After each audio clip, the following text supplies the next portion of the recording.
I married without love. I never thought I would say this sentence out loud. But here it is. I married without love. Not because I was heartless. Not because I hated romance. And definitely not because I wanted a boring life. I married because everyone said, it's the right time. Have you ever noticed how people suddenly become life experts when it's about your life? At 25, they ask, why are you not married?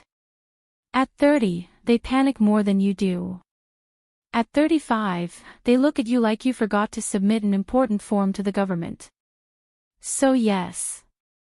I married without love. Let me tell you how it happened. I still remember the day my mother said, we found a good match for you. Good match. That sentence sounds so professional, like a job interview. Education. Check. Family. Check. Salary. Check. Love. Oh, we'll discuss that later. I met my future husband for the first time in a living room full of people. My parents were there. His parents were there. Tea was there. Biscuits were there. Only romance was missing. We sat on opposite sofas like two polite strangers waiting for a bus. I smiled. He smiled. We both sipped tea like it was the most interesting activity on earth. My mother asked, do you like him? I didn't dislike him. And in many cultures, that's enough. So I said yes. Before marriage, people told me many things. Love comes after marriage. Respect is more important than love. At least he is responsible. No one said, you might feel lonely even when someone sleeps next to you. That part comes free with the marriage package. The wedding day was loud, colorful, and full of smiles. Everyone looked happy. Everyone except my heart. But I told myself, relax. Love is not a movie. This is real life. I repeated this sentence like a password. The first months of marriage were fine. We talked about bills. We talked about groceries. We talked about what to cook. Very romantic topics. Sometimes, I would say something funny, and he wouldn't laugh. Sometimes, he would laugh at something I didn't understand. It felt like watching a movie with subtitles, but the subtitles were missing. One day, I came home tired and sad. I don't even remember why.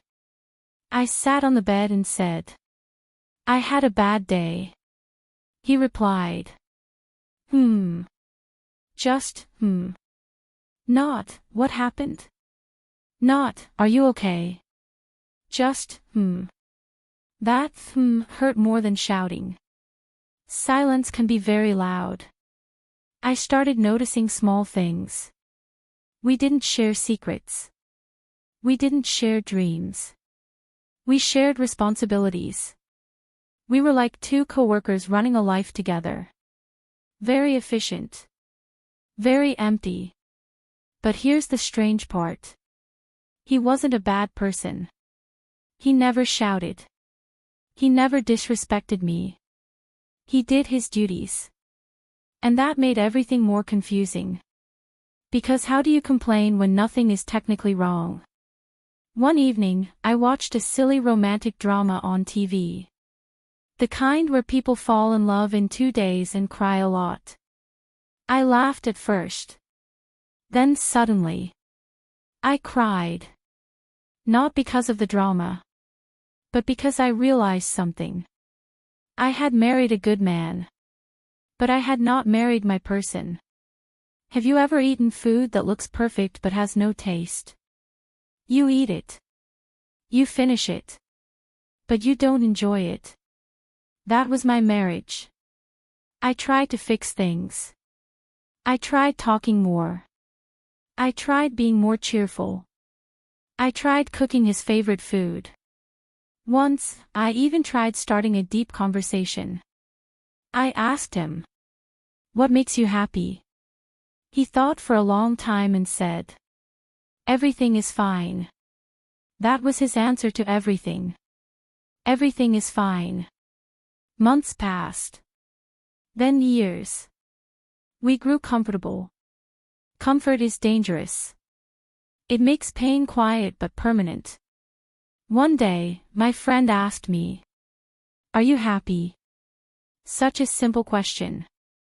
I opened my mouth, and nothing came out. I realized I didn't know the answer. That scared me. That night, I couldn't sleep. I looked at the ceiling and thought, is this it? Is this my life forever? No love. No passion. Just routine. Wake up. Work. Eat. Sleep. Repeat. But here is where the story changes. Because this is not just a sad story. It's a learning story. I decided to talk honestly. Not politely. Not carefully. Honestly. I said, "I feel lonely." He looked surprised. He said, "But I am here."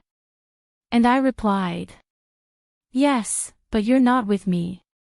That sentence changed everything. For the first time, we talked like humans, not roles. He admitted something shocking. He said, "I also married because of pressure. I thought love was optional." Optional. Like extra cheese. That conversation didn't fix everything in one day.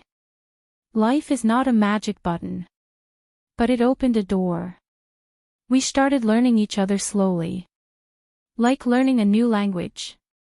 At first, awkward. Many mistakes. Many misunderstandings. Sometimes, we laughed at the wrong moment. Sometimes, we hurt each other without meaning to. But at least, we were trying. And here is the honest truth. Sometimes, love grows. Sometimes, it doesn't. But silence kills everything. Today, when people ask me about marriage, I say one thing. Don't marry just because the time is right. Don't marry just because people are talking. Marry because you choose the person. Or at least, choose honesty. If you are learning English, remember this sentence. Everything is fine does not always mean everything is fine. Sometimes, it means, I don't know how to say what I feel. I married without love. But I learned something powerful. Love is not just a feeling. It's a conversation. And conversations can be learned. Just like English. Slowly. With mistakes. And with patience. If this story touched you, remember. Your feelings matter. Your voice matters. And it's never too late to start speaking. In English. And in life.